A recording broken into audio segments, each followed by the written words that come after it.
We're at the Mary Rose Museum in Portsmouth Historic Dockyard, right alongside HMS Victory, and about 20 yards from where the Mary Rose was built in 1509 to 1511.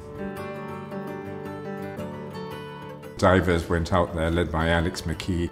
50 years ago they plotted to go and find the Mary Rose.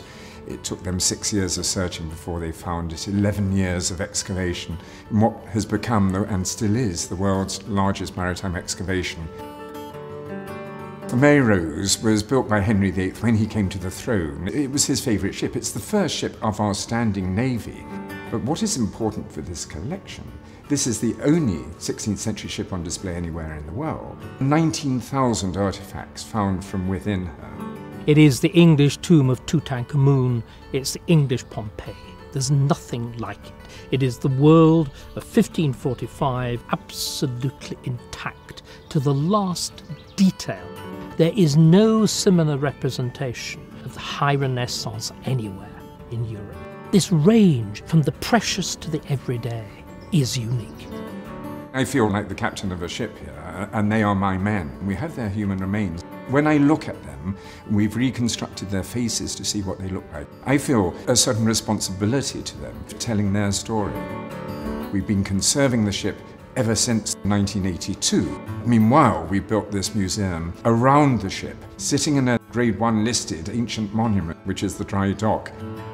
The shape of the museum itself echoes the curvature of the ship. And if you look at the ship in it, it sits very comfortably. It's a jewel box. The Mary Rose is the jewel.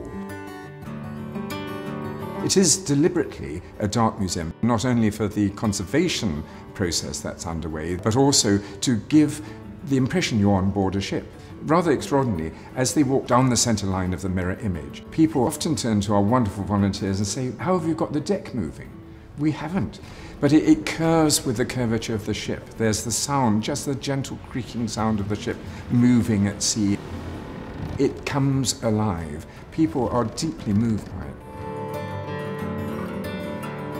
Portsmouth has always been a very important city, and of course with the maritime history we have here, the fact that the Mary Rose belongs in Portsmouth as well has just enhanced the whole profile of the city.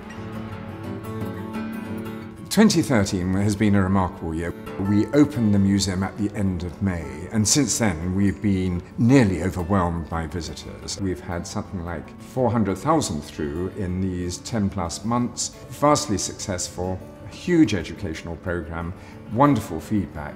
We are moving forward, but lots of ideas for the future, so we don't stop here, our story continues.